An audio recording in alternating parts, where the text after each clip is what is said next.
Hello, and welcome to the Tantric Energetics podcast. My name is Mino, and I'm joined by the founders and directors of Tantric Energetics, Dr. Mazen Harb and Krisana Locke. Tantric Energetics is a platform for transformation. Today's topic is about resilience. All of the things that help us to be resilient, and even sometimes what happens if we don't feel resilient. And at the end, we're going to go into something we call beyond resilience. So stick around for that. So to begin our conversation, we're going to start with something that is the opposite of resilience. And Krisana and I were talking in the last couple of weeks about, well, what do you call that? Because there's not exactly a word. You can't say you're anti-resilient. And the word that we came up with that resonated for us is overwhelm. It is a state when the stimulus around us might exceed our capacity in that moment. And I know for myself, there's a lot of moments in my life that I've experienced overwhelm, and I have a strong reaction. I'm not able to handle the things around me. For me, the way that I tend to react in those moments is I tend to shut down, collapse. And so I've realized over the course of my life that to be able to manage myself, I need to manage that overwhelm. Krisana, when you work with people and they're in a state of overwhelm, what do you notice that those is happening to those people? What I see when someone's in overwhelm is they have lost the capacity to be present or in the here now with their body. Their thoughts may be scattered, they're not in touch with what emotions they're dealing with, or they have a lot of accumulated stress, and they will talk about situations that are just so overwhelming they can't handle in this current time. So this is giving me an indication that the body has not got a capacity to support itself, and therefore they feel helpless. Overwhelm gives them a sense of helplessness. And working with these people, it's first to give them a sense of safety and also to start mirroring and bridging where we can bring them into through co-regulation, or bring them into a sense of what gets them to feel more grounded and a sense of self in small pockets inside the body, outside, or in different situations in life. And what can lead to an organism? In this case, we're going to talk about humans. Mazen, in a second, we're going to talk a little bit more broadly about organisms. Krisana, we talk about humans. What can lead to a state of overwhelm? Well, basically, anything can be overwhelming. Just imagine a tree. This is where I'm going to go already to resilience. Imagine a tree who has a very strong root system, a strong foundation, so the tree can grow big, and then it can withstand or yield through wind and challenges. So if you have a foundational root system and things come along in life, you're easy to be able to be flexible, to adapt, to change. So this is the basis of what supports you when you have overwhelm. Can you tell me what was the question again? Because I was going into resilience when there's overwhelm, because that's What can cause overwhelm? A lot of stress, a lot of accumulated stress in your personal life, in your work life, physical stress, accumulated stress from the past. So as you grow up and get older, if you have not processed stressful situations and they've accumulated in the unconscious of the body, as you get older, there will be times when you'll notice this accumulation will start spilling over. So it's a lot of accumulated stress and stresses on the body and the brain and the emotions. Thank you. Mazen, the way I described overwhelm is that there's a stimulus and we might not be able to respond to that stimulus or kind of meet the stimulus. And so we then go into some kind of pattern of behavior. Instance, for me, I go into shutdown. Can you tell us a little bit about how humans are able to interact with stimuli, the environment, and how they're able to either respond to that adequately or when they get overwhelmed? Can you tell us a little bit about what that Yes, looks like from your perspective? yes, for sure. I'm gonna introduce a new word to help. Really, the word resilience is very used since a while now, even in science. But actually, we should not really forget that also the main biological component of that word need to be understood. The word resilience comes from physics, by the way. Resistance, resilience, and all of that. And then it's really used from there. In a biological term, I would like to use the word coping mechanisms. Why I'm introducing that word to understand that actually what's our body programmed and what's capable of body brain systems. So resilience is nothing more than coping mechanisms. And then when coping mechanisms are inadequate and they became couldn't adapt to the situation, to a certain stimuli. It's never one, but many stimuli, the accumulation of that stimuli. We go into overwhelm or helplessness. I'm now drawing it a little bit more on a biological terms. And then when we go to overwhelm and helplessness, it's nothing more than that we lost safety. We lost safety in the body, we lost safety in the environment. And that by itself brings fear. So it's not that already in the overwhelm we have cocktails of emotions, the intense emotions that come to us, and we don't know. The body doesn't know at all how to deal with it because it came all of a sudden. And then instead of we could not let go, so we could not let the body process it, so we had to intervene, and then we felt unsafe and we felt helpless. And then fear took over on top. So actually, with overwhelm and helplessness and feeling unsafe, it continues. Actually, it's really, and that's why hence say really overwhelmed. And the reason is we really don't know what to do. And then here I go backwards. What to do is the same way how I said it. So there is resilience, coping mechanism. The body brain tries to find ways to adapt based on the past, based on what it learned. That's the idea. Coping mechanism basing on what it learned already, how to deal in a certain environment. Then something happens and then we get really overwhelmed. The intensity, if it goes wrong, or within us there's stimuli that's from outside, but can be inner stimuli. Oh my god, I cannot.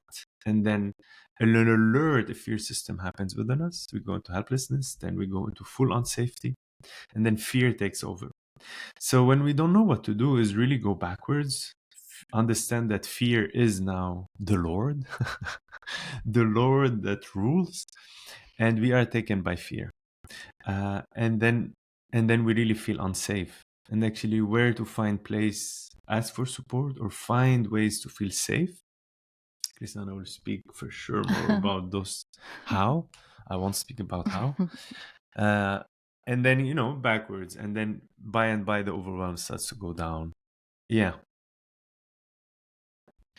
I'm going to open a topic that my impression is sometimes might not be the most pleasant for you, Mazen. So we're going to go to a place that might potentially bring some discomfort.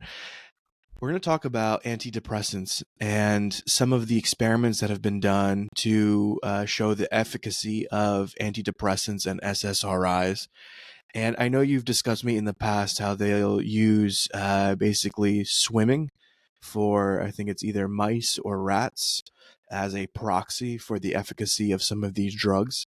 So can you tell us a little bit about that model of how they test and what we can conclude, and maybe some of the things that we don't always talk about when it comes to those experiments? Yeah, I'm a bit surprised you jumped there. I didn't expect it in this podcast today. Yeah. So actually, it's really working on resilience. I see why you're bringing it now. It's really working on resilience, and those experiments are done to see if the resilience within the rodents, so mice or rats are rodents. So if the rodents have enough resilience, and if a drug is a medicine is efficient to make resilience or coping mechanism become more present, and then the moment that the rodents collapses very fast, and actually that's the idea, then this drug is considered not effective. Again, that's really preclinical study. There's one of many other tests, so I'm not here saying that that's a drug that decides everything. Later on, it goes to clinical studies, goes to humans, but this is one of the basic ones that has been used since really decades. But that's the idea, actually. So resilience, non-resilience, and then when in non-resilience, the animal surrenders. Actually, it goes to helplessness and learn helplessness, and it might die, actually, to be honest. So that's the idea of when we collapse and we don't have resilience, and then when coping mechanism, and then there is a full letting go in that helplessness. Letting go, but in a way still with full fear. No, not letting go in a sense it feels good. No, like a tremendous amount of fear that the system stops, overwhelm. Yeah. And so I'm going to start to talk more about the coping mechanisms that you've mentioned. And so there's different coping mechanisms, and some might lead us to a potentially healthier place, and some might offer some short-term relief, but ultimately on the long term also cause some, I'll call it damage. For instance, there's some research that, again, I don't know that this is necessarily surprising, but that sugar, when we consume sugar, might be used by the brain to produce serotonin, which is one of the chemicals that can make us feel happy. And so when we eat a lot of sugar, it can be an attempt to self-medicate and almost to bump up the happy molecule just for a little bit. But in the long term, chronic use of sugar can also have some negative impacts on the body. So, Krisana, what have you noticed in terms of how people sometimes can pick up coping mechanisms that might not actually serve long-term health? You mean negative coping mechanisms? Yes. Like soothing, self-soothe in a which has a negative impact. So obviously when someone is feeling stressed and there's emotions happening inside the body and feelings, but they're overriding them with, I'll look outside to take something in. So instant gratification is sugar, and a lot of chocolate these days has a high degree of sugar. So even when we eat chocolate, we feel self-soothing, but then we're having cravings, and we're having this negative impact with sugar on the body. Some other coping mechanisms is too much expression, too much expressing on the altar of high emotions, thinking that, okay, if I express everything, this is going to support me, but this may be creating a lot of more high activation in the nervous system. So it's trying to find, what do I need? So that's emotional coping mechanisms that you think that are healthy, but are not maybe healthy for you. And also really bad coping mechanisms with your physical health, sleep, time to oneself. So all these things, coping mechanisms where you have a sense that you're doing okay, but they may be habits, and they are impacting you negatively because you haven't really looked if they're really serving you in the right way. And Mazen, I know you've done in your time as a researcher, as a scientist, you've looked at addiction and learning behaviors. So what can you tell us about maladaptive coping mechanisms? A lot. I really love this topic, actually. Again, the maladaptive coping mechanisms are, at the beginning, they started as a way of self-soothing, as Krisana said it. We'll call it as well self-medicating. At a certain point, when I was really very idealistic, I used to consider at a certain point all self-medication bad. But then actually I realized sometimes when you're a teenager and you don't know where to go to. The self-medication might have helped actually. The first self, so those coping mechanism. So everything that I'm gonna say now, it's not that they're gonna all at the beginning were unhealthy. They were really, it's our first way to go and then support ourselves. And then I would like to say the overusage of it make it maladaptive, but not the first usage, or second or the third. We tend to go and then find ways to cope. This is our embedded survival mechanism. So I would, again, like everything that we went to, from drugs to food to sugar to watching porn to sports to everything, was a way to self-soothe and feel good, because we are super overwhelmed and we have stress and we really want to regulate it with the opposite of it, with pleasure. So that's the first disclaimer and understanding. There's nothing here to judge. It's really an attempt.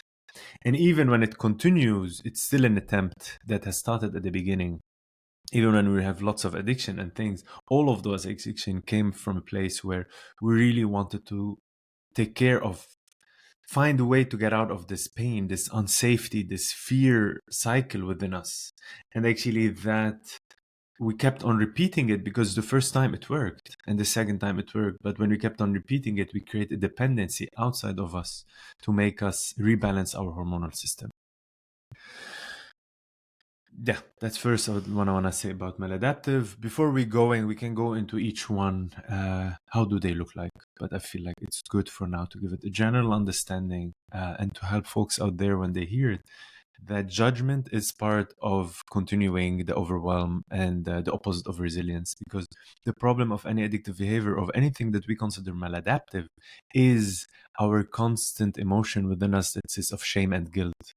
Shame and guilt after we do things, it is what continues this saga of really going into the cycles of up and down.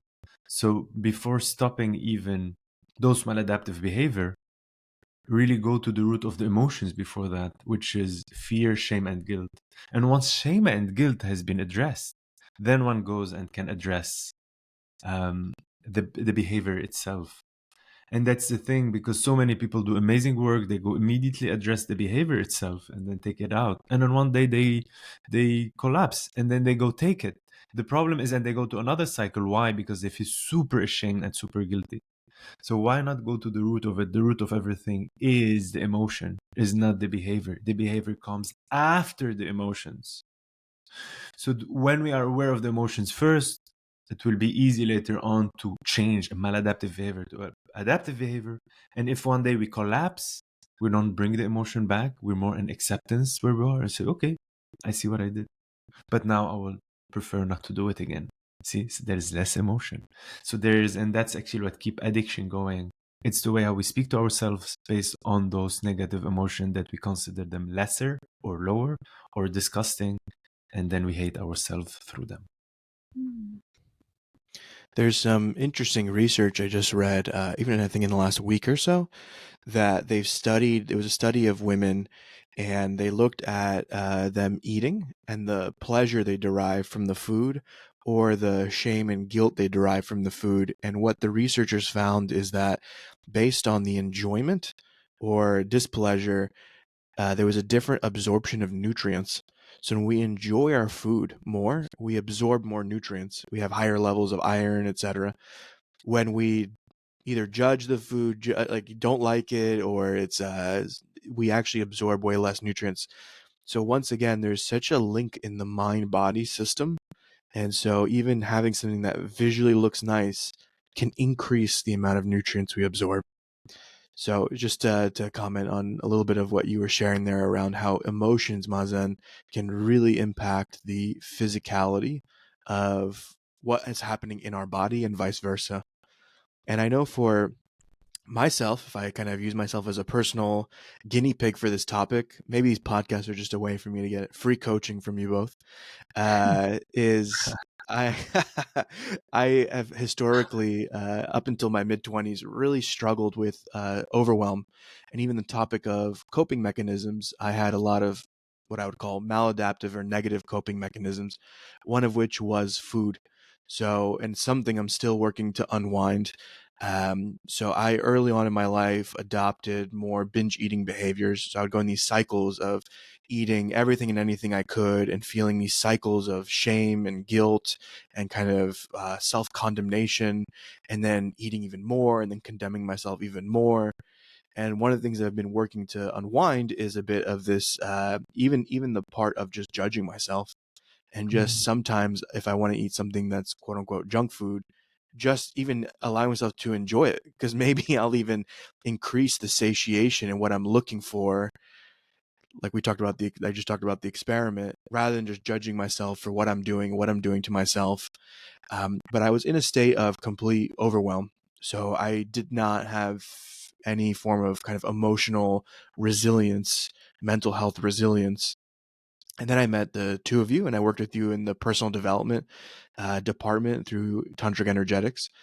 And I was able to start to put together some understanding of how I operated and how to start to build some adaptability and to basically unplug from that overwhelm and start to build the foundations of how to take care of myself.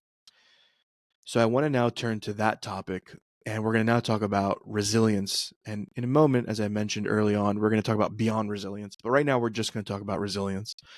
And to the way I define resilience is the ability to kind of adapt or withstand stimulus.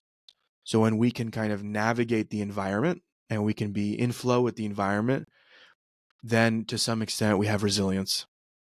I think about in New York City, we build a lot of skyscrapers. I live in New York City. And if you're at the top floor of the skyscraper, you'll notice, like Krisana gave the analogy of the tree, they sway. So when the wind goes, the whole building actually moves, the whole skyscraper. And if you've never been there, it can be very scary, but actually it's exactly how it's designed, because if the building is rigid, then the building will break with the wind and it will collapse. So resilience for the building is actually to be able to move with the wind. If we start to think about resilience now as a topic, Krisana, you have worked with thousands of people, including me. When you see someone that's in overwhelm, like I might have been, and using these different maladaptive coping mechanisms, what are some of the ways that you support people like me to move out of that into a more adaptive, resilient state? First of all, I would appreciate the person that they're at this stage to express where they're at, to self-inquire, just to be meeting and expressing. I've noticed the way I am around, say, for example, food, and I don't understand what is it that's driving me to have these ups and downs. So to bring in the awareness and to bring in awareness to what's happening, and there's unconscious behaviors that are driving oneself to go unconsciously into these mechanisms of overeating.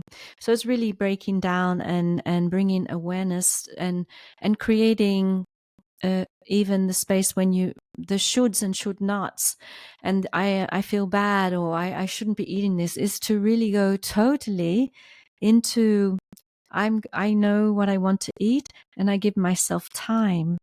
I slow down the process. I bring awareness to it. I be total with eating. So giving yourself and others support, first of all, not to condemn yourself, not to treat yourself badly, but to bring awareness into the act, to bring awareness of the behaviors, and what are you thinking about, or what's driving you, but to also come more into totality with eating. Most people eat these days with their iPhone or their phone in front of them, scrolling or watching. So they may be scrolling, watching TV, having conversations. There's too much stimulus going on, and everything, a lot to process, that unconscious behaviors are wired in, and you there's no way to separate yourself and to bring some steps to balance yourself. So I would start there. Mazen, as you think about moving from that state of overwhelm into a state of resilience, of being able to either adapt or withstand what's happening, what are some of the steps that support us to move into resilience from your standpoint? Awareness that we are overwhelmed, awareness that we're not functioning well. Before starting to judging, most of the time when we're afraid or when we're feeling a feeling of anxiety or depression, what's happening? We are startled. But actually we're not aware that we are in a cycle. We really feel unsafe. We really overwhelmed. Is really to bring awareness. And just by doing this, it helps you to reconnect to the body. And I really ask everyone to bring that, to try it. It's not gonna solve everything, but actually that's a doorway in. Really awareness that actually, okay. And then when I have this awareness, ask the question, how can I support myself? Like if you do those two things, you will jump so much in learning how to cope and how to have resilience. The issue of being resilient or not resilient is unawareness of what happened to us, is the fear of those things that's happening. We don't know why they happen.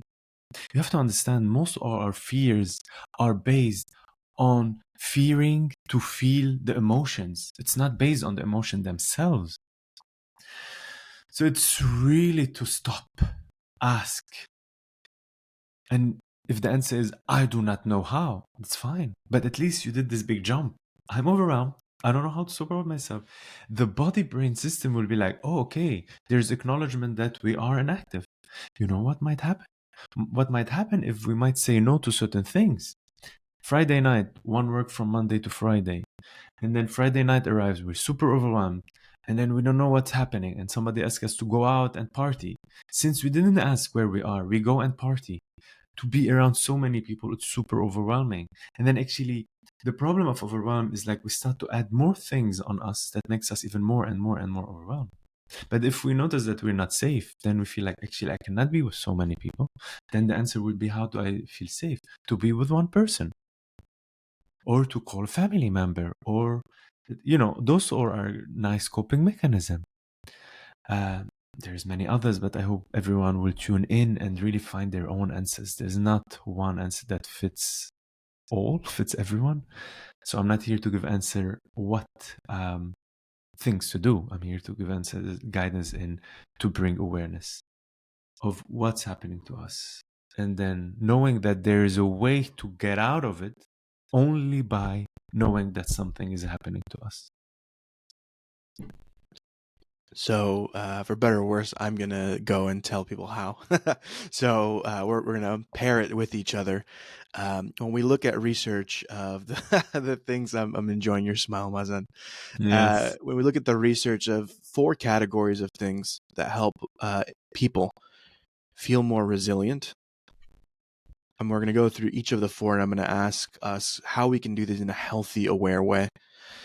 The number one thing that research finds supports people to feel resilient is social support. It is interacting healthily with other human beings. Human beings were never meant to be an island unto themselves. They were meant to disperse and distribute stress across a system, across a network. And so in a moment, we'll return to how to do that in a healthy way. But that's the number one way. And I think it's almost double any other thing we're going to talk about when we look at efficacy. So having a strong social network, social support. The second, as we mentioned, is attuning to the emotions and the mental health, which is all interlinked, how we basically bring balance to the mind-body system and the emotions that we're feeling. And I'm going to skip ahead and say the number one thing here is to be aware of and feel your emotions. It's what everything Mazen just mentioned. Mm-hmm. Attending to the physical health of the body, very important. If we're sick, it's very hard to adapt. It's very hard to thrive if we're in a chronic illness. And the last one is to bring organization to life, to have some order that we're able to bring in a healthy way. And so now I'm going to open up each one of these because the quality we bring to each one will impact if they're actually a resource or if it's something that takes us further away from ourselves. So, Krisana, we hear about social support. But earlier we also talked about overexpressing can be something that actually can be a negative coping mechanism. So help me sort this out a bit. When you hear about social support in a healthy way, how can individuals use that? What does it look like? Well, these are external factors, and social support or social connection is knowing in oneself what support helps you to self-regulate, what gives you support that I'm connected in a healthy way. So if you disconnect with yourself and you step out and you just step into social connection and you're highly stressed and highly nervous about interacting, and you go to a nightclub or a club here we're living in Berlin, into a club where there's lots of alcohol, and I probably am aware that there's lots of recreational drugs. This may not be a social connecting support for someone. So it's really healthy human support that you connect, you have the ability to find safety and connection where you can open up in a more intimate way with friends and family, going for a walk, in the nature, and there's an opening to have a more intimate space with each other. So some people don't know what are healthy social connections. So one has to find where, if one gets more agitated, then that's not the right social connection support for you. Or communities, finding where you feel, hey, this community, I found my place, I feel safe, I feel good, I can grow in this. So finding communities that support you. In some of the ways that I have found, and again, looking at some of the research, is there's two categories I always talk about. Is one can be practical support. Yeah. So if I'm going through something difficult in life, someone can cook me a meal, pick up my kids. Like there are things that people can do to help help each other, and it's a very natural, healthy thing for people to support each other with practical tasks. And the other is emotional help. So there's emotional support. But I think this is where we might not always have good models or role models for what that looks like. So, Mazen, can you give me a little bit of insight on when I come to you and I have an emotional problem, what would a healthy relating dynamic look like between me and you versus something that might not serve either of us? Yes. Actually, I'm happy you brought it to the second part of Krisana's answer, because without it, it's really two components of it. And I will just go back one tiny bit, which is the ability to ask for support is everything, more metaphorically, it's everything. We're too proud and we're too shy. Funny. We're too proud and we're too ashamed. It's a funny mix. They're not related. They're opposite of each other. We're too proud and we're too shy and ashamed to ask for support. I realized for myself first, the moment, because I felt I am supposed to solve it by myself, I cannot ask for help. The moment I ask for help is the moment where 70 to 80% something start to regulate. I was like, what? Ask for help, but then know how to receive it. The problem is we do not know how to receive. I'm going to say big thing here. We do not know how to receive love. We go all our life asking for love. The most scary thing to receive is love. You might even not notice, and that's a funny thing. And then sometimes when someone shares you, I love you, or that, you're like, yeah, me too. We really feel uncomfortable. So to ask for support is really amazing. Again, before even having it. That's one. So see, regardless what the people will say, already you'll have 50% something will shift in you just to ask about it. Second, when we ask for support, and I know why I'm asking this question, because in our line of work and in our cultures, we come from everybody's an advisor. I come from the Mediterranean, and I know your family comes from the Mediterranean, so it's more Mediterranean understanding. Krisana is more the Australian English, They don't have the same approach, unsolicited help, let us call it, or advice. They know boundaries. Mediterranean, for whatever reason, we live close, well together. That boundaries is not something you have to teach it. Like, what are you even talking about? That comes from the West, very far out. And I'm like, yeah, okay, cool. Uh, just a joke about it. We can speak about it another day, but the idea is really unsolicited help. Again, happen to everyone, regardless their culture. Now, jokes apart, it's really regardless their culture. So one of the things is why lots of people, me included, sometimes I do like the biggest thing to really go through is to ask for help. But then I go and ask for help. Then I go and that person start to philosophize. So and I become feeling even more uncomfortable, and even I feel shy to tell them, actually shut up. I'm overwhelmed, like it's even more.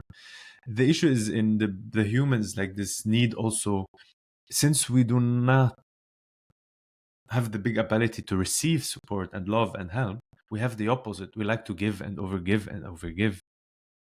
So to feel needed, okay, it's that's it. It's the reason we like to feel needed. It gives us a meaning of our life. So when we go as people, really need to be watchful to know what to ask.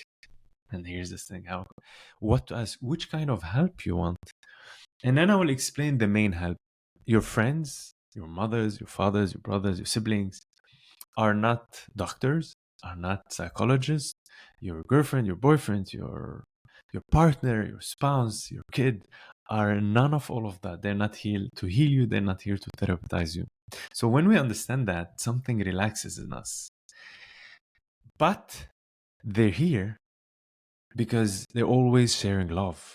They can share love with you. The best way to share love with you, if they give you the best and most beautiful gift for every human being, if they listen to where you are. If they're able to listen to where you are without intervening, and we're gonna really watch here why we do intervene. We need to bring awareness on the emotion. When you go share that with your parents, with your closed ones, again, not your boss, because your boss doesn't have the issue, and then I'll go to it. Why not your boss? It works better with a boss or your colleague sometimes. The people who are close to us, when we come with a problem, they become very afraid. From their own fear, they want to help you. Why? So they feel good about themselves. They're super afraid of you. So they try to start advising. So we call it a helper syndrome, right? But actually the helper syndrome comes from, I feel I need to be needed, but comes also from our own fear when it comes to the family circle. So the best gift actually we can give to someone, somebody asks us, what do you need? Just like, okay. And then we sit, we hold space, and then we're just actively listening without intervening, without trying to help, without trying to therapeutize, knowing our role. And it's a tremendously soothing and helpful for the nervous system of someone who's overwhelmed. To have another being, a live being in front of us, while we can speak without this being super activated and just holding space for us by not doing, by just really being listening without trying to intervene and help and save us. Just, it's super helpful.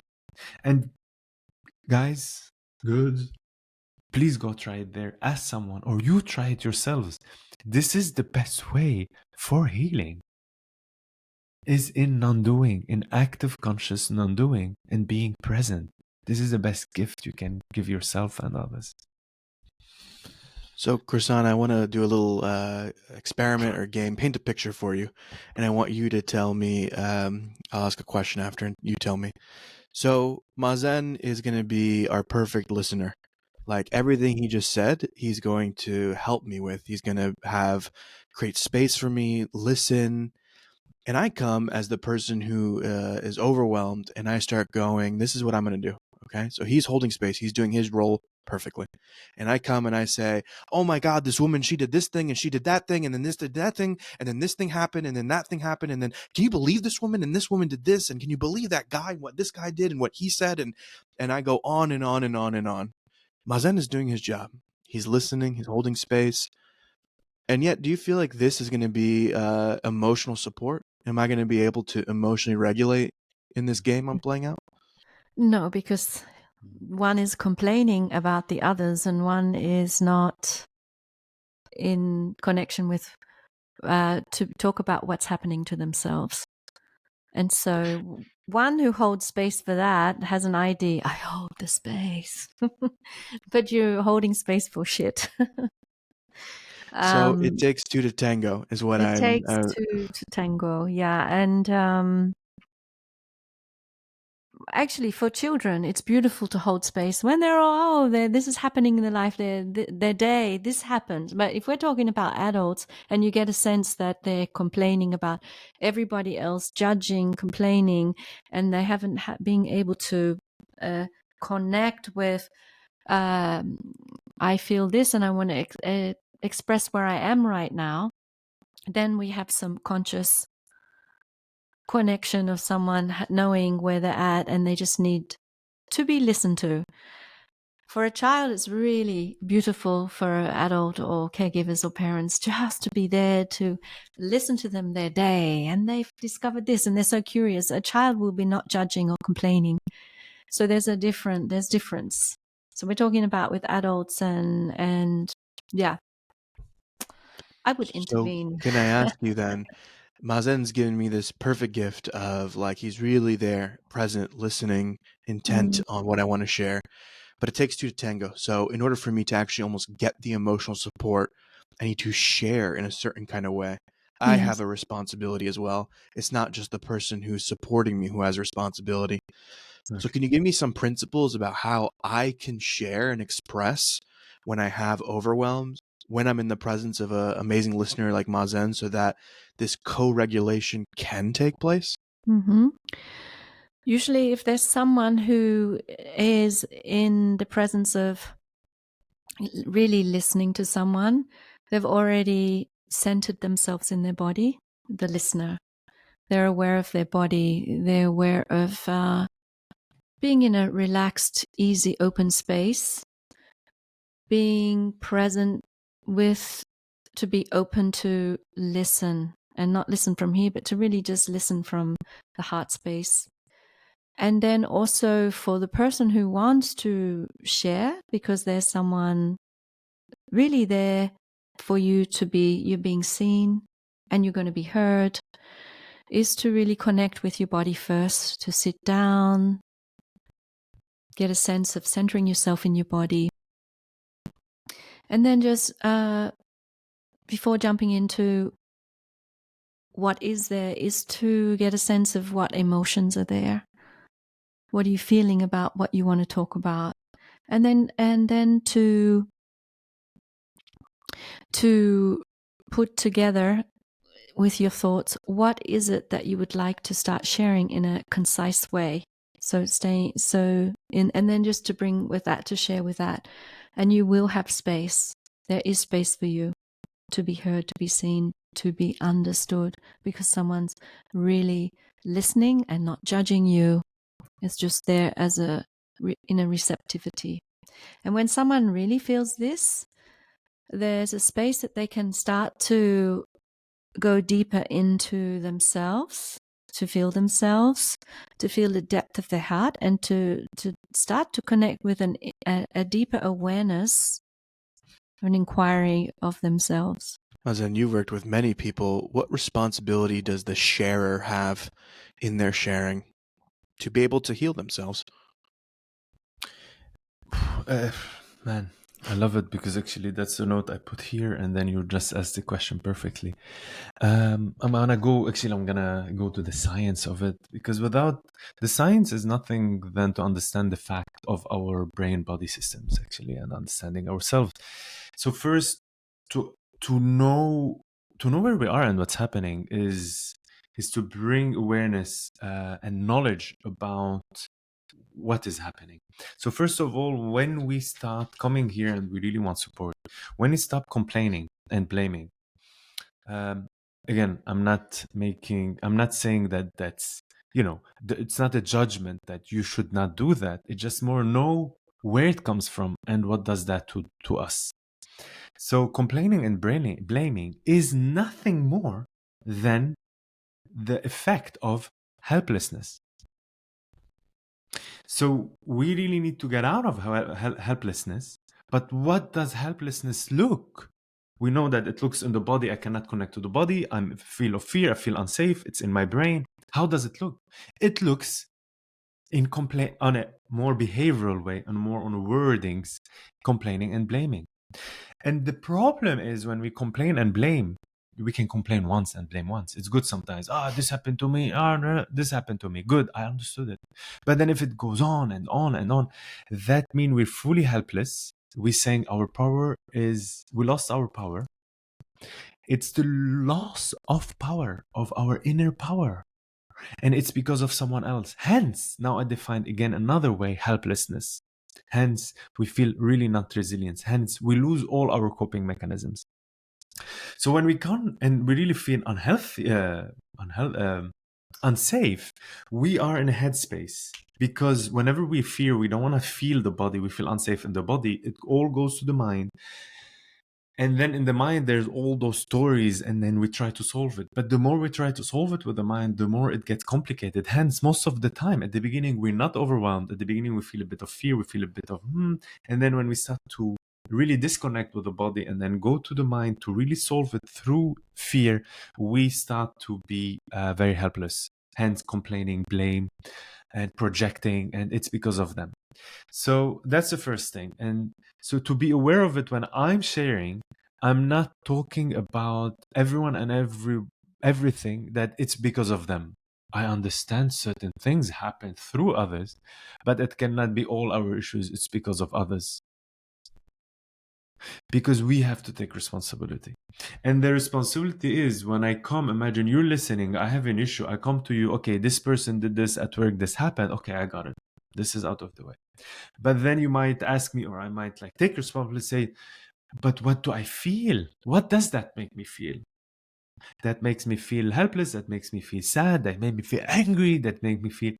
The moment we know what that makes us feel is the moment we're reconnecting to our body, even more when we start to feel them.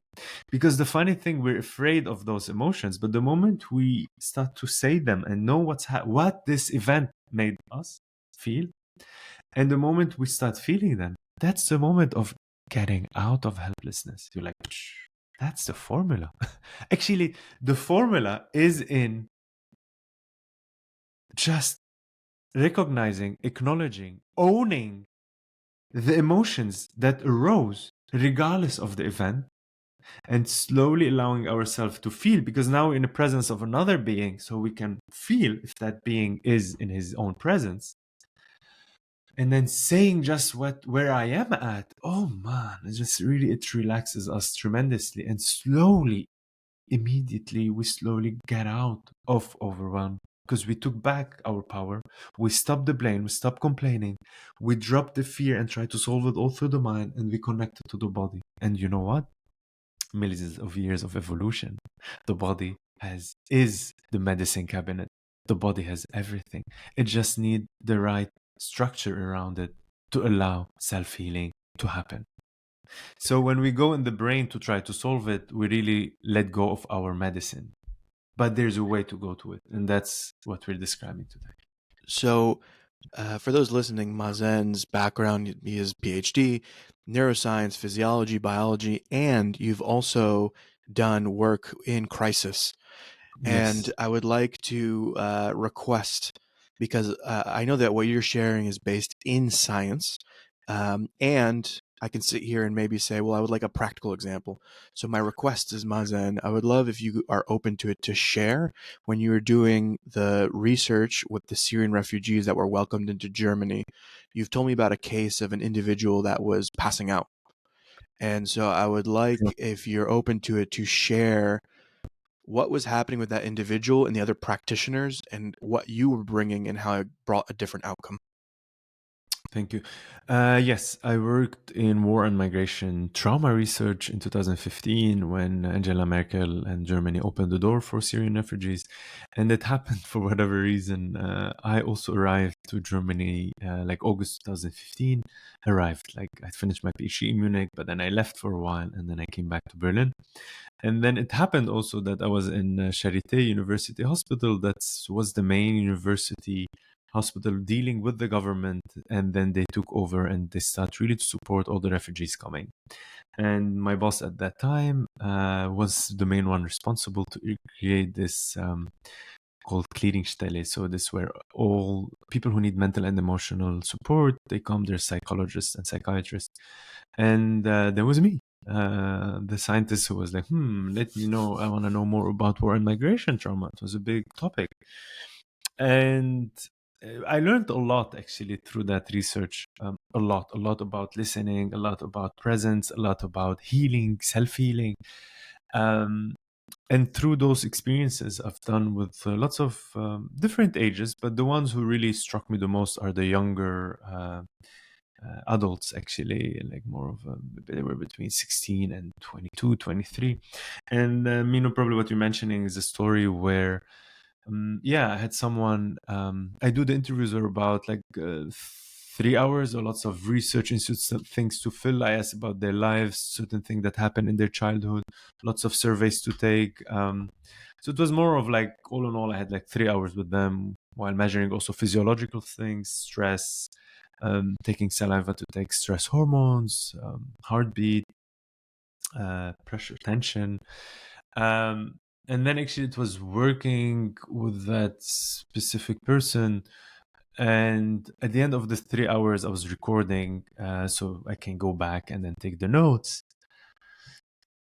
You have a PTSD diagnostic. And then I spoke with him. I'm like, okay, after being 3 hours, being listening and actively listening, being present, not trying to help him, not trying to solve him, just really being there and really accepting what happened to him. And it was a guy, yes, accepting what happened to him and really not trying to be the hero of the day, just really doing my job respectfully and acknowledging what happened without judgment, without super emotions. And then I arrived at the end of the PTSD diagnostic, and I say, how do you sleep? Do you have recurrent dreams? Yeah, a lot. What happens to you? Then the second question, or like in the questions are like, are you able to tell the story? No, I cannot tell my story. What happened to me, that event? Like, but what happens to you when you tell the story? I go and faint. I never tell my story. And I'm like, interesting. So you never told your story? No. The moment I say I faint, I cannot.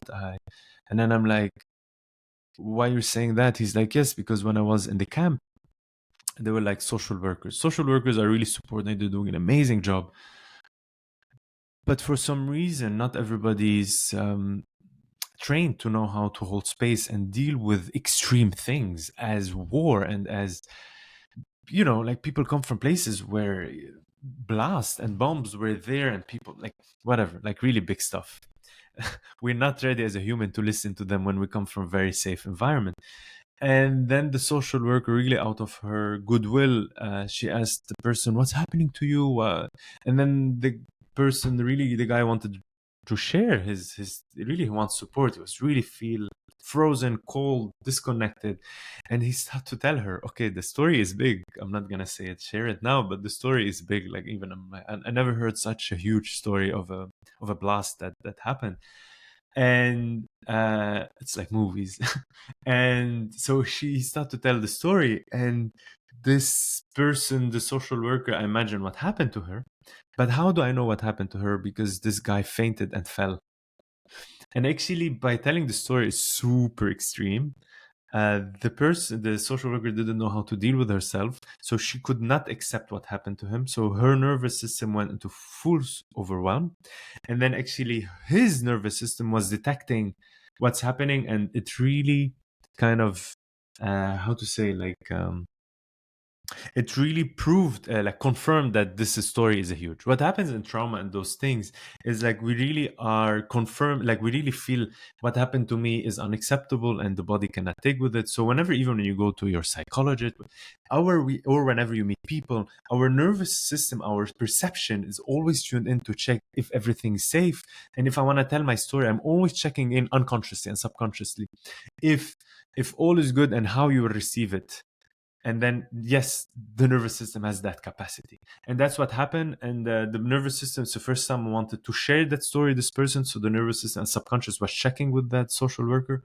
And then it realized that the social worker could not deal with it. And then it's a loop of confirmation. Oh my God, that's, of course, it's so dangerous. I cannot deal with it. I cannot process those emotions. And the person fainted. So after 3 hours we talked, he told me a lot about all this episode. It was everything, by detail, by people in the air, everything, him in the air, plus like everything. Everything. And he told it as a story. And then when I asked this, I told him, but okay, yeah, you faint, right? He's like, yeah, I faint whenever I tell someone. Then I stopped, I put the pen down, I look at him, I said, we've been here for 3 hours. He said, yes. Did you realize that you told me everything in detail what happened? And he's like, oh, what? He didn't notice. He's like, but what? How come? I always faint. And that's it. And I had to see this person after 1 week because I needed saliva. So to really monitor the cortisol levels, stress hormone levels over a week. And then this person came after a week. A complete different person with a big smile, thanking me. At the beginning, I didn't know, right? It was the beginning of my research. So, thank you, doctor, thank you. And I'm like, whoa, what happened? And he didn't know what happened, but later on, I understood. He was free and he could start to feel. Finally, he could allow himself to feel those emotions. And what did I do? I didn't do much. But in that not much, I did everything. And this is what I realized. Everyone trying to do much. And that's the story, actually. And this is how the nervous system and our subconscious always checking if we feel safe, if our therapist, psychologist, friend, mother, partner, if they are safe themselves, so I can co-regulate. And that's what I did. I was really present with it, really listening, not condemning anything, not the ones who made the bombing, not the war, not the whole world. I was just really listening to this person, telling a story, and not when I listen and not thinking about myself. Oh, poor guy. Oh, poor me. Oh, this has happened to me. Stop all this chatter, being present. And that was the best gift. And this person regulated, and I saw him for multiple times after. Of course, he needed support more. But at least the support, like there's no fainting, and it was more jumping good, and other people were supporting him more and more. But the big overwhelm has been crossed, and now there's a path for healing. Thank you so much for sharing. It reminds me of something I've noticed with myself as well. I think this is probably most human beings, is when an event occurs and there's an emotion that gets coupled with it. And I know I'm crossing into kind of Krisana's field here. I've learned, particularly in working with Krisana, that over time, if I can process the emotion, so I can sit with like the event and remember it and tell the story and notice what's happening in my body, notice what's happening with the emotions. Each time I tell the story in that kind of what I'll call conscious way of noticing the emotions, each way the emotion becomes less and less and less. It's like as if I squeezed a lemon and the first time I drink just straight lemon juice. But if I can really process the emotions and feel what's happening in my body, each time I'm adding water, I'm adding water, I'm adding water, to the point where by the end, it's actually just tastes like water, or it doesn't taste like anything. So I can then access a memory and it has no emotional coupling whatsoever. And that to me is what good therapy also is. It's not just about remembering the past and forming intellectual links. Oh, I know now myself this pattern, or I know how this happened, I know how that happened. But have you sat with the emotion that comes up from that story? And have you done that repeatedly or iteratively? And so if I go through a shock, I don't know, I get hit on the street, like a car accident, I don't know, whatever, I now do practice both going inside myself, but also telling the story out loud. And I do it in kind of multiple iterations to see, is there still emotion that gets evoked?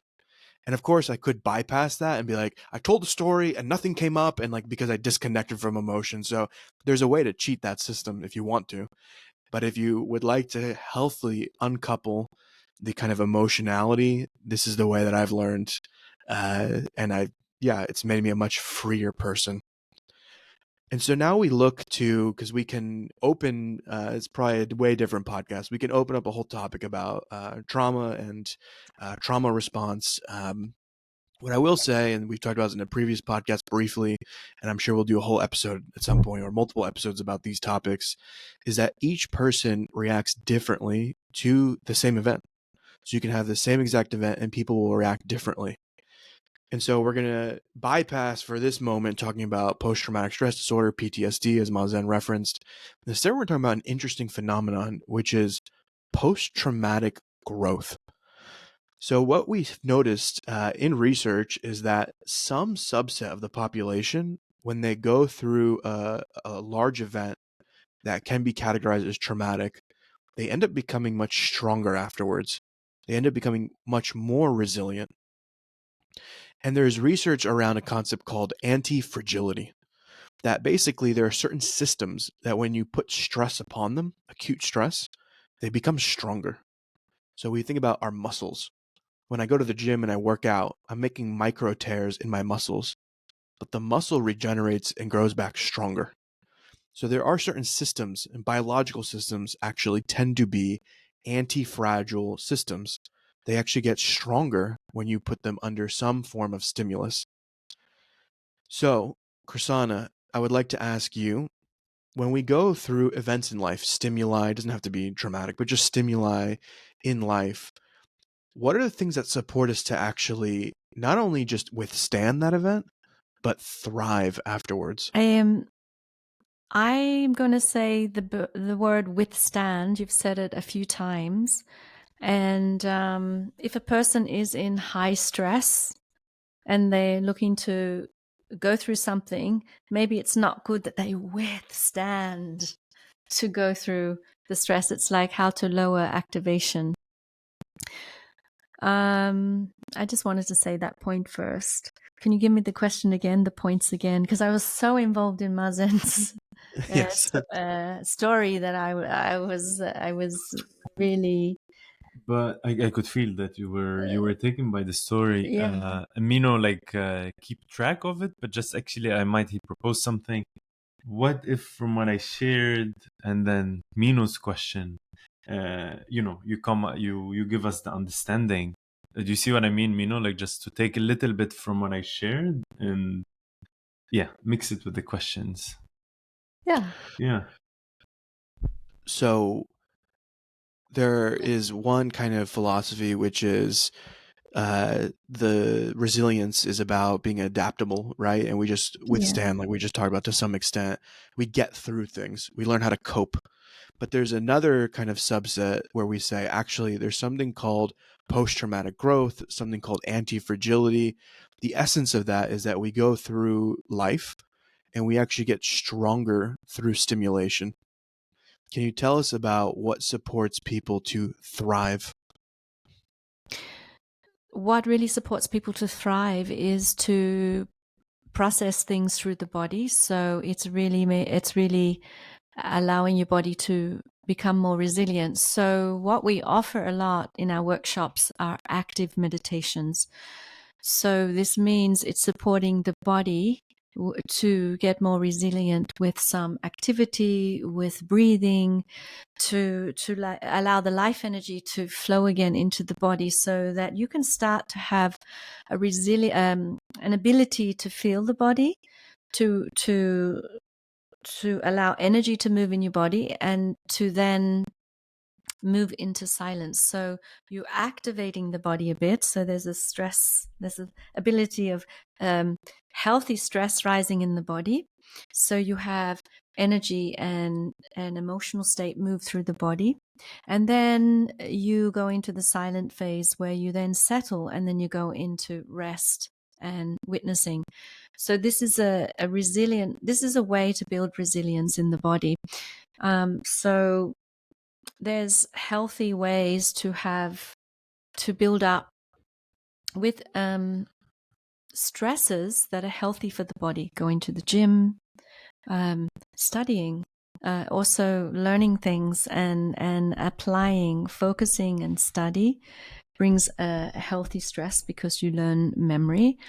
And also I also encourage people to remember in their past when they went through something that was difficult and that was successful, and how they achieved through their body and through their emotional state. So there are healthy stresses. There's lots of healthy stresses these days. You see with the Wim Hof technique, they go into ice plunging. This is actually activating the sympathetic nervous system to expand and deal with a stressor. And there's also a point where you come out and then you have to relax. So you're doing it's a pendulation where you're expanding and you're contracting, you're expanding and contracting. So you give more of a expansion to the body, expansion of the self, to start to have a range of resilience bigger, wider. Some people are born with a capacity to have a bigger resilience. The way they grew up, support, life, family, social support, activities. So some people do have a past where just even children playing, they get to expand their capacity of resilience, and others don't. So it's learning how to in life to start to bring expansion, and so you come out of this contracted space of resilience. We're also in our work sometimes, and often we'll do work that involves breath work in workshops in tantric energetics and movement, where it will start to touch the space of life energy, and then there's this opening space, and then so there's a bigger capacity to feel a capability to support yourself. And then after that, there will be again a contraction, but it will not go to this core contract of a small tube where resilience, that's how much you have. It's like getting the growth of this to happen again. I know in myself, I have a capacity of a good physical resilience in my body and a good emotional strength of myself, because of my wild childhood. I grew up in a very natural environment where you fell off bikes, many things where you dealt with a resilience, a healthy resilience in the body. It's like we telegraphed. I don't know. We telekinesis. You read my mind. So I was wanting to get into the topic of pendulation. So I know some people, we talk about the overwhelm, and we give some advice about, well, go into a place where you feel safe, remove the stimulation, allow the exhaustion to dissipate. So rest, recovery. And then some people I've noticed can get stuck in removing every stimulus from their life. It's like, I call it the emotional bubble boy. So there was, I don't know if anyone remembers the bubble boy, where like the immune system was so weak that, and was this a real boy? I think it was, or was it just a story? But like he had to be in this bubble because any germ, like he wasn't, I guess maybe I'm saying it like kind of with like glee, but maybe it was actually a difficult thing for the child. Couldn't be around germs. I've noticed some people in the pursuit of getting out of the overwhelm, they remove every stimulus from their life, but then they never reintroduce the stimulus ever again. It reminds me of meditators who go into the mountains, into the cave, and then they stay there. They never re-enter the marketplace. It's something that we've talked about, is how to bring awareness and mindfulness into the marketplace. So can you tell us a little bit more about the role of pendulation and how to kind of oscillate so that we're kind of interacting, let's call it, with the marketplace, with people, with life, and then we're also taking space for ourselves?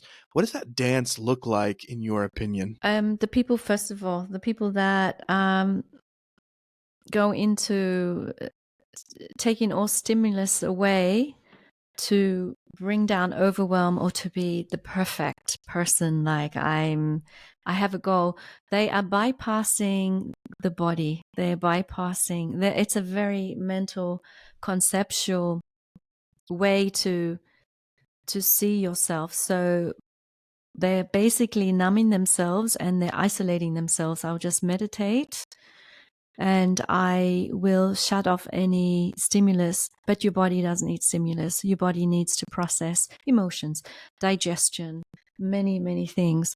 So if we do this, you put yourself into components, and we are not components. We are very unique beings. So actually, also when we're working with people, where I'm working with people, there's so many factors I have to look at, like what is happening. There's many layers. So I have to discover and support in the way that's most appropriate for them. Pendulation is expansion and contraction, and how we can do this in our life, it's very easy, is to bring in balance. So when we basically are overactive at work, we need to go for a walk in the park. We need to slow down. We need to stop. Okay, you can blow up a balloon. Keep blowing up the balloon. It expands. But if you keep blowing up the balloon, blowing, there's going to be a point where it's going to explode. So how much are you going to want to be in expansion? And then, so there's this always going to happen. So it's really, on a broad level, is to find what supports you in your life where there's overactivity, where you can bring in balance by bringing in rest or slowing down or doing something but not doing it to the level of 10, but doing it to the level of 7. So you're not increasing all the time, but you allowing this to happen. Everything is in an expansion and a contraction and pendulating. Life cycles, nature. You will see a jellyfish, wings of birds. Yeah, everything, night and day. And if we don't understand these balances, then we come out of rhythms. So finding rhythms.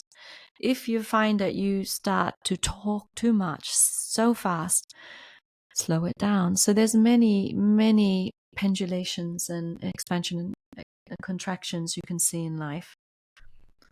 But that's Thank very you. broad. Yeah, thank you. So, Mazen, I know when we've had some discussions, there are some moments, and I know you're a very dynamic person, so this isn't a fixed state, but there are some moments where you've expressed that the word resilience can feel limiting, like it doesn't fully embrace the full capacity of who we are and what we can be.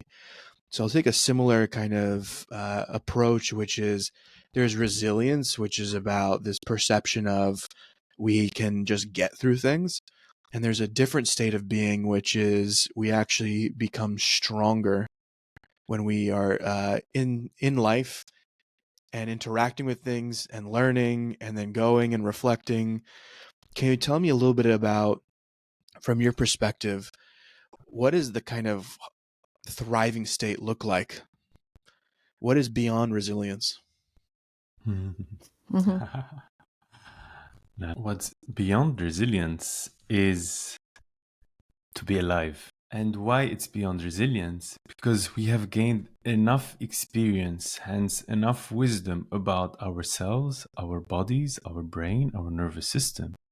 So we start to be not as much surprised, and we start to understand the game of life and the spectrum of all the events and everything that needs to be attended to.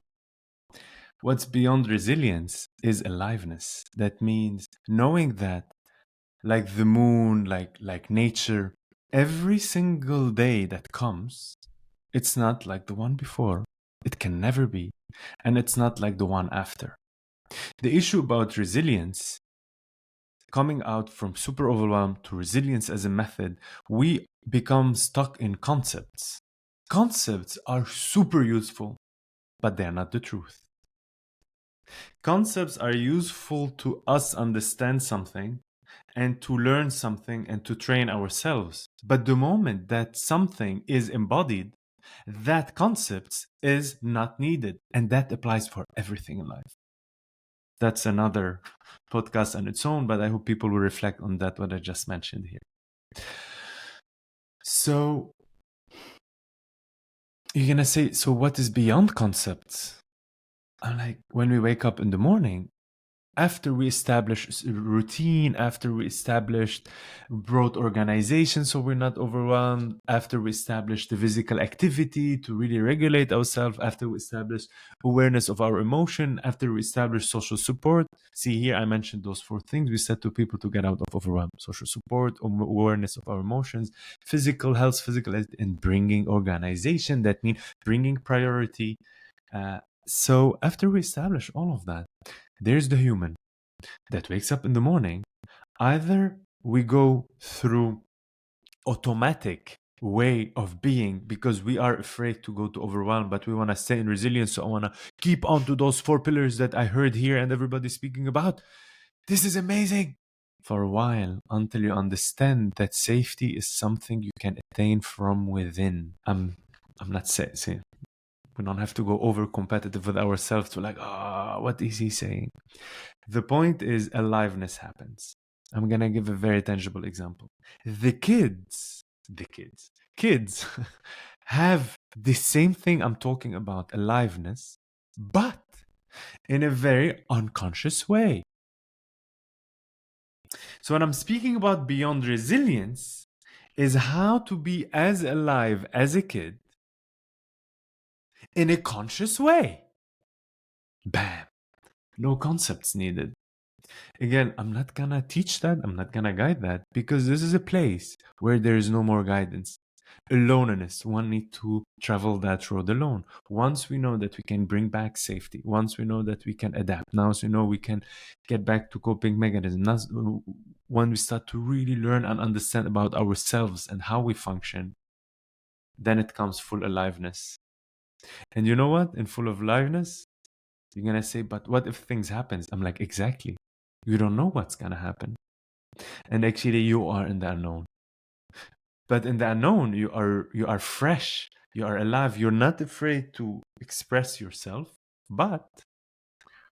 and you don't plan what might happen, controlling. But when something happens, you have the tools, you have the key of awareness, you have the key of asking for support, you have the key of what you use the word Krisana, she said, self-inquiry. You have the key of the physical health. You start to have so many keys you used in the past, but they're not dogmatic anymore. And yet, then the question asks, what do I want? And then really we're in tune with our nature. Yes, I have work to do, but what happens, what do I want on a day-to-day? And to finish, we start living in the moment.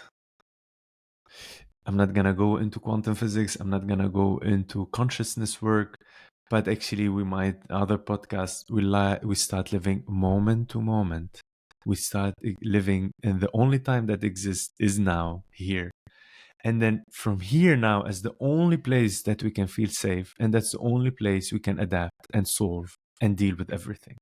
And remember very well, every time you dealt with anything within you, you dealt always from the here now, and you dealt with it moment to moment. Thank you. And so I'll just add from my own 2 cents is, for me, one of the most beautiful experiences in my life is this pendulation that we've talked about. It is this process of actually becoming stronger by being in life and enjoying life and experiencing life and being in the marketplace. It's not, I've been to many workshops and retreats. And so I left my place of living and I went to these places and I went and I learned skills and I rested and I regulated myself. But for me, the most important thing was bringing it back into my world. It was how to integrate it into my day-to-day life back in New York, back at work. And then I figured out, well, this still isn't working in some way. So I can kind of leave again, learn something new, attune to something new, but then go back and try again and try again and try again until one day I'm waking up and I'm like, I'm actually able to really manage and enjoy my life and I'm getting stronger. And the more we go into the world and do the 3 peak experiment and enjoy our time building a business, the more I'm enjoying the process of getting stronger. it means at times I need to, of course, move away to rest, to recover, to process, to grieve, to cry, to get emotional support, to take care of my body. And then I show up the next day and I show up the next day. And I've learned, and this is a topic that at some point I'd love to go into more detail, but we've talked about kind of that overexpansion you're talking about, Krisana, with the balloon that pops. I've played that out fully. I've played out being in that hypoarousal, right? Being in that more depressive state. And now I've learned how to not only stay in that sweet spot where I can get stimulated and enjoy it and learn and grow, but I'm doing it in a way that I'm staying there without going too high or too low. And it's actually allowing me to learn and become stronger, stronger, stronger. So the things I can take on now are much different than things I could take on a month previously, or a year previously, or 5 years. If I tried to do the things I'm doing now 5 years ago, it would break me. I would absolutely be destroyed. But I can do it now because I've been through so many of these experiences. So we can become stronger, and we're doing it together. It's not an individualistic kind of I became stronger, but it's really through interacting with the three of us, my partner Angela. Like I'm able to increase my ability to not only withstand things, adapt to things, but actually get stronger over time. So I'll repeat it once more: is if you find yourself, the takeaway for you was, I'm just going to go into a cave and not interact with humanity and do the monk mode. I don't know that that's necessarily the highest enjoyment and highest way to be in service in life. To be in service is to really, I think, be in the marketplace, to be with other people so that we can all celebrate and support and co-create with each other. And so with that, we're going to, in a bit slowly, start to come to a conclusion on our episode on overwhelm, resilience, and thriving. And so I'm going to ask each of us for our last thoughts. So I'm going to begin with Krisana. We've had a very beautiful conversation, covered many topics.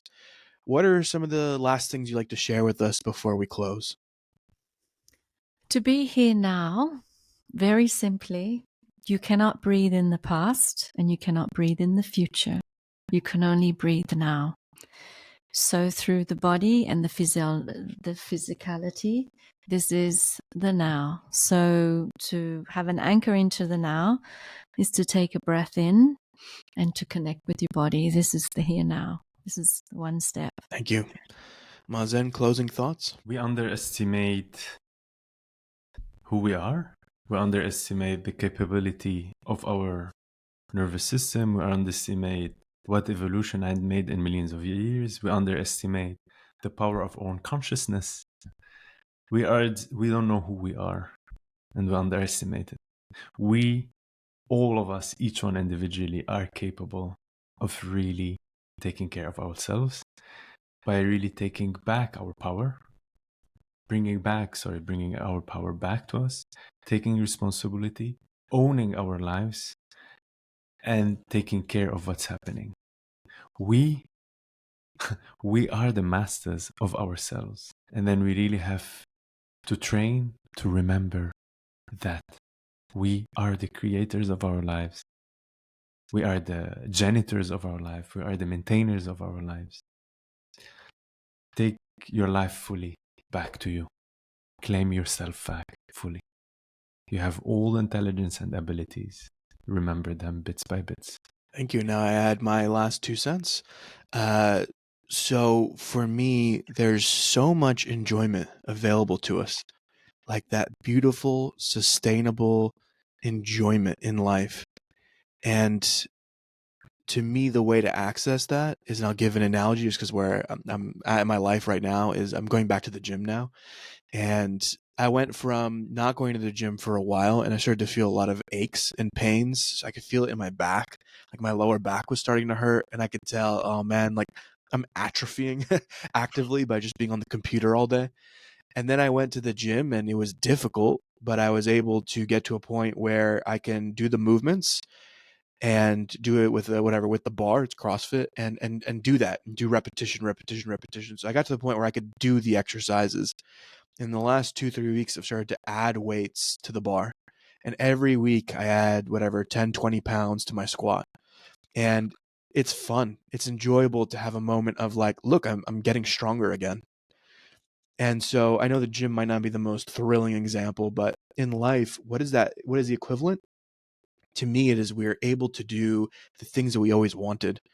Do we want to start a business? Well, you'll be able to. Do we want to go ask out the guy, ask out the girl? Well, now you'll be able to. Do you want to go travel and see the world? Well, now you'll be able to, because you have the emotional composition to be able to do these things in life. And that's been the joy of my life, is being able to build my life, because I've been able to attend, not only to build the foundation to be resilient, but to go beyond that, to enjoy the process of strengthening or improving or thriving who I am.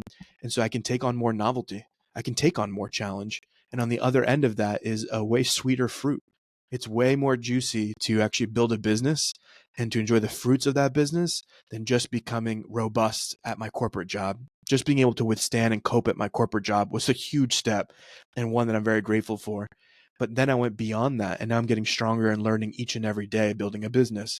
That doesn't mean that every day is amazing and that I'm jumping for joy every day, because it can be hard, because sometimes I'm adding weight to the bar and it's tough the first time to lift a new weight. But then over time, I get stronger again. So I'm enjoying bringing these ways of being and modulating and pendulating and being in the marketplace and growing stronger and enjoying some very tasty fruit that was higher up on that tree that I wasn't able to access before. And so my invitation to each one of us is take care of the foundation, and then enjoy, bring the aliveness, and enjoy bringing that into life itself. And so with that, we conclude our podcast, and we thank you for listening.